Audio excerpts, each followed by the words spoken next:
High school परीक्षा वर्ष 2026। ये 10वीं अंग्रेजी का पेपर है। आज 17 फरवरी 2026 को ये हुआ है पेपर और ये डी सेट है। डी सेट का मैं क्वेश्चन आंसर इसका सारा कुछ मैं सॉल्यूशन बता रहा हूँ। आप अपने सेट के हिसाब से इसको आंसर्स मिला लीजिएगा। तो चलिए एक तरफ से देखते हैं। तो वैसे रिव्यू की बात करें तो क्वेश्चन पेपर ज़्यादा इजी आया था, कोई ऐसा डिफ़िकल्ट नहीं आया था। तो यहाँ पर सबसे पहले देखिए, यहाँ एक पैसेज दिया है और इस पैसेज को आपको पढ़ लेना है। आपके पास तो पेपर है, इससे मिला लेंगे। मैं केवल आंसर बता रहा हूँ इसमें कौन कौन से हैं। तो देखिए यहाँ पर है, what is the first requirement of good etiquette. तो ये क्या है, इसका सही आंसर है प्लीजिंग पर्सनैलिटी। इसके बाद what does the word ascent mean. तो एसेंट मीन का मतलब है वे ऑफ स्पीकिंग, बोलने का तरीका, और ये हंसमुख पर्सनालिटी होना चाहिए उसका था। What does modern educate include. तो मॉडर्न एडुकेट क्या उसमें इंक्लूडेड है, तो ये है a clear idea of day to day topics and happenings. और यहाँ पर नेक्स्ट है what is the modern etiquette. तो मॉडर्न एटिकेट क्या है, एन आर्ट है। फिर है give the opposite of the word modern. तो मॉडर्न का जो अपोजिट है ये आधुनिक है, तो प्राचीन हो जाएगा। तो प्राचीन क्या कहलाता है, एंशियंट। इस तरह से है। तो ये फिफ्थ वाला तो आपका वोकेबलरी पर डिपेंड करता है कितने वर्ड आप जान रहे हैं, लेकिन ये फोर्थ तक के क्वेश्चन आंसर इजीली जो है आपके पैराग्राफ में आसानी से मिल रहे हैं। अब चलिए यहाँ पर हम दूसरे पैराग्राफ के आंसर्स देखते हैं। इस पैराग्राफ को आप पढ़ लेंगे, ढूंढ लेंगे इसमें से। मैं केवल आंसर बता रहा हूँ। तो चलिए यहाँ पर देखेंगे, हु वॉज अशोका। तो अशोका कौन थे, an Indian monarch. First line में ही मिल जाएगा, आप ढूंढेंगे तो। Where did the emperor Ashoka plant the shady trees. तो ये आंसर सही है इसका option, on the roads and public places. तो आप उसमें ढूंढेंगे, इजीली मिल जाएगा, कोई ज़्यादा घुमाया नहीं है। फिर है the Mughals planted the magnificent avenues of chinar in. तो ये कहाँ पर ये था, कश्मीर में इन्होंने प्लांट किया था। इसके बाद है give the synonym of word handy. तो ये था इजी टू डू। ये है, ये इससे बाहर है आपके पैराग्राफ से। फिर है right the noun form of the word construct. तो कंस्ट्रक्ट इसका सही क्या हो जाएगा, कंस्ट्रक्शन। इस तरह से इसका आंसर है। एक बार आप मिला लीजिएगा और अपने आप को कैलकुलेट करके देख लीजिएगा। इसके बाद देखिए यहाँ पर है, you are Shubh Shubhi studying in government HS school Panna MP, write an application to your principal requesting him to grant you full fee concession. तो फुल फी कंसेशन का है। और आप यदि मेरे वीडियो देखे रहे होंगे, मैंने चैप्टर वाइज भी डाला था और इसके साथ एक गेस्ट पेपर भी डाला था। सारे क्वेश्चन आपको इसी के भीतर से मिल जाएंगे। तो इजी ही आया था, इसको आसानी से आप लिख लिए होंगे, कोई ज़्यादा डिफ़िकल्ट नहीं था।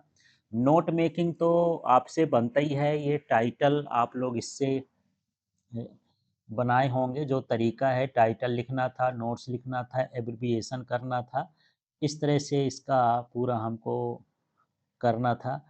अब यहाँ पर थोड़ा सा ये look the picture given below and produce a small paragraph in about 75 words. ये हो सकता है जिनकी इंग्लिश ठीक नहीं है, ज़्यादा वर्ड्स नहीं बना पाते हैं, उनको प्रॉब्लम हो गई होगी।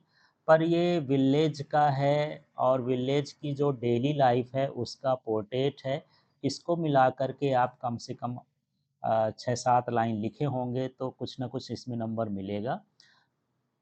तो ये हो सकता है कई लड़कों का गड़बड़ हुआ हो जिनको कम अंग्रेजी आती है। अब यहाँ पर 6 नंबर में देखिए, राइट एन इसे in about 150 words on any of the following topics. तो आप लोग ढूंढते हैं जनरली साइंस का, तो ये देखिए utility of science in daily life. तो आप वंडर्स ऑफ साइंस का जनरली लर्न किए रहते हैं, तो ये साइंस का ही ऐसे आया है, तो इसमें भी कोई प्रॉब्लम नहीं थी कि कोई नया चीज़ आ गया हो, ये भी आप कर लिए होंगे। अब हम बात करते हैं डू एज डायरेक्टेड की। चलिए इसको मिलाते हैं कैसे करना था। तो चलिए, ये इम्पोर्टेंट प्रश्न है, डू एज डायरेक्टेड। और इसको आप अक्सर गलत कर देते हैं। इसमें एक शब्द, एक लेटर गड़बड़ होने से पूरा आंसर गलत हो जाता है। तो चलिए इसको मिलाइएगा। He is taking tea. अब इसको हमको किस में चेंज करना है? पैसिव वॉइस में। तो क्या हो जाएगा? टी, इसके बाद हो जाएगा इज, फिर ये आईएनजी वाला है तो बीइंग लगेगा, टी इज़ बीइंग। फिर ये थर्ड फॉर्म हो जाएगा टेकन बाय हिम। इस तरह से इसको हम पैसिव वॉइस बनाएंगे।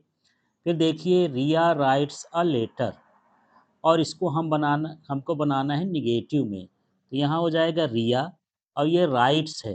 तो जब वर्ब के साथ यस यस लगा रहे तो क्या लगाते हैं निगेटिव के लिए? Does not. यहाँ डज नॉट लगेगा और राइट में से एस हट जाएगा तो राइट अ लेटर। इस तरह से पूरा बनेगा Riya does not write a letter.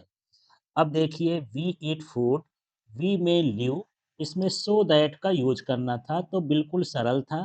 पहला ऑप्शन टेंस लिखते वी ईट फूड, इसके बाद यहाँ पर हमको जोड़ देना है जो इसमें दिया है क्या? सो दैट, और फिर इसको उतार देना है वी में लिव और लास्ट में फुल स्टॉप कर देना। इस तरह से फुल स्टॉप नहीं भी कहोगे तो ज़्यादा उसका ध्यान नहीं देना है, पर इस तरह से लिखना था। अब देखिए Seema give me a pen, change into present indefinite हमको बनाना है। प्रेजेंट इंडिफिनिट टेंस में वर्ब के साथ एस ई एस लगता है यदि सिंगुलर हो। तो सीमा सिंगुलर है तो सीमा। अब यहाँ पर गेव चेंज करके क्या हो जाएगा? गिव्स मी अ पेन, केवल इतना लास्ट में फुल स्टॉप। तो सीमा गिव्स मी पेन, इस तरह से इसका प्रेजेंट इंडिफिनिट बनेगा। फिर अगला देखिए Bhanu it's so poor that he can not buy a pen. तो मैं तो बताया था यहाँ सो हटाते हैं और दैट ही कैन नॉट ये पूरा हटाते हैं। तो यहाँ बनेगा भानु, इज लिखा है इज, सो की जगह हमको ये टी डबल ओ वाला टू लिखना है। फिर ये पुअर है तो पुअर लिख देंगे। टू बाय अ पेन, ये दैट ही कैन नॉट हटा करके टू लगाते हैं, बाय ए पेन। इस तरह से पूरा इसको बनाएंगे।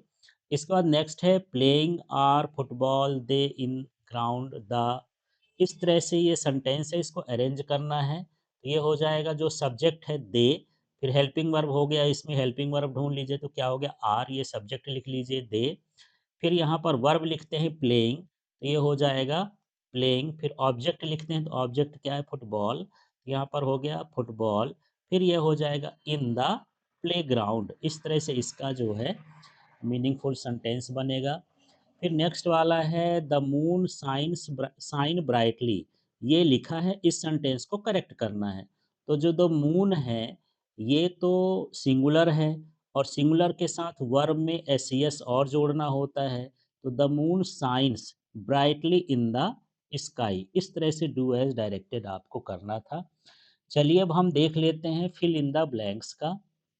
तो ये फर्स्ट है I saw one eyed man. तो यहाँ पर वन बोलेंगे तो वॉवेल का साइन साउंड आ रहा है, तो वॉवेल के साउंड में, वॉवेल का नहीं कॉन्सोनेंट का साउंड आ रहा है, वन वा वजन वाला आ रहा है ना। तो हिंदी से आप समझ लीजिए कि ये कॉन्सोनेंट का साउंड आए तो हम क्या लिखते हैं? उसमें ए लिखते हैं। इसमें क्या भरा जाएगा? इसका सही उत्तर क्या है? ए। फिर वॉक केयरफुली लेस्ट यू फॉल। तो जब भी लेस्ट आए तो लेस्ट हमेशा शुड के साथ आता है, तो इसमें सही क्या हो जाएगा? शुड हो जाएगा। फिर है रेखा playing cricket since 2015।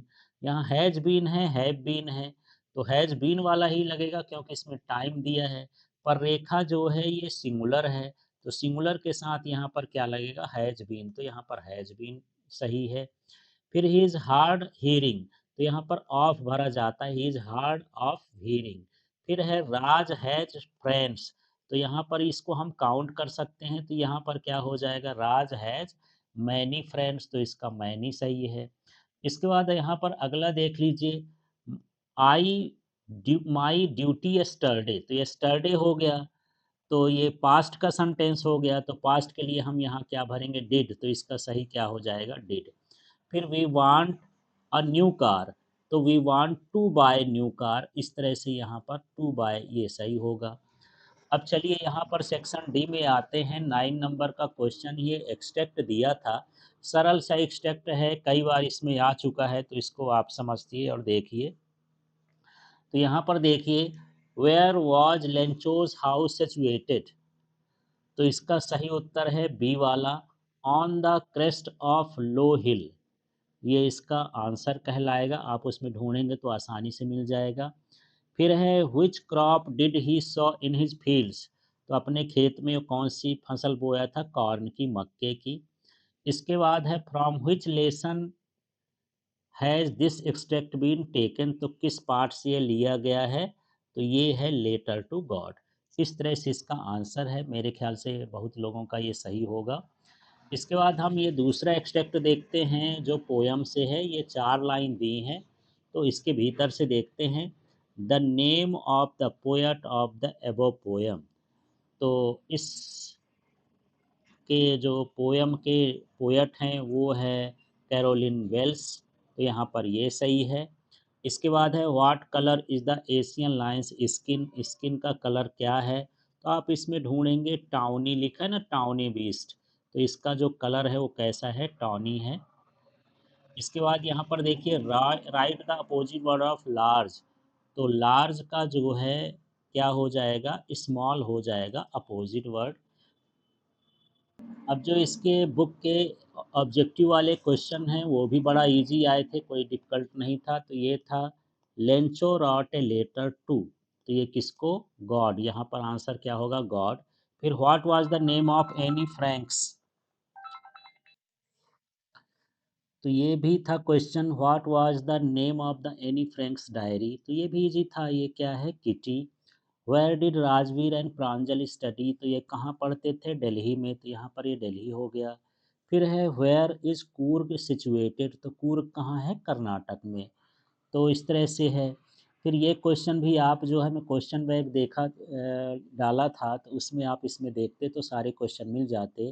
What does courage mean to Mandela, बिल्कुल इजी आया था। Why was the young seagull afraid to fly, how did the pilot has old Dakota aeroplane, why does Anne want to keep a diary, why is Coorg famous, what do you mean by the word the Buddha and the Bodhi tree? What was the values favorite pastime? What are the elders in Goa nostalgic about? तो अभी revision में ये सारे question मैंने करवाया है, आप यदि तैयार करके गए होंगे तो सारे क्वेश्चन बन जाएंगे आपसे। Answer the following question in about 30 words. What is the hemlock tree, what does it represent in the poem dust of snow, ये भी क्वेश्चन इजी था। What could Amanda do see where mermaid, why do Belinda tickle custard mercifully, तो कोई ऐसा नया question तो आया नहीं है, जो क्वेश्चन आते रहे, मैंने पेपर भी सॉल्व करके डाला था 3 साल का, उन्हीं के भीतर का प्रश्न था। Answer the following question about 30 words. How does mister Harriet treat the dog tricky? What does Horace Danby like to collect? Does Annie realize he has been robbed? How? तो ये भी इम्पॉर्टेंट थे और ये आपको रिवीजन में मिले होंगे। फिर है where, answer the following question about 75 words. What is an Indian legend about tea, what does Maxwell say the air hostess was the very queen of her kind, explain in your words. ये थोड़ा सा नया question था, पर ये वाला तो easy था, दूसरा वाला तो कम आया करता है। यहाँ पर देखिए, answer the question about 75 words, right the central idea of the poem the बाल पोएम, इसका भी मैंने रिवीजन करवाया था। How does the poet describe the moon in the poem the trees, what causes this change, इसमें आप जो है इसकी द ट्रीज की जो है सेंट्रल आइडिया लिख सकते थे। फिर है answer the question 75 words, what are the qualities of that go into the making the scientist, तो ये मेकिंग द साइंटिस्ट वाला रिवीजन में ही था मेरे, यदि आप वीडियो देखे होंगे तो। How did Bholi's teacher play an important role in changing the course of her life, explain your own words. तो ये ओवरऑल पूरा क्वेश्चन काफ़ी इजी था, और इसमें पूरा 100 में 100 अच्छे बच्चे स्कोर कर सकते हैं यदि आपने अच्छे से सोच समझ कर लिखा है तो। और इसी तरह से मेरे वीडियो में जुड़े रहिए, अभी आपको जब साइंस होगा तो साइंस का भी आपको मिलेगा, मैथ्स का भी मिल जाएगा, तो आप तैयारी करिए इसी से। Okay, thank you.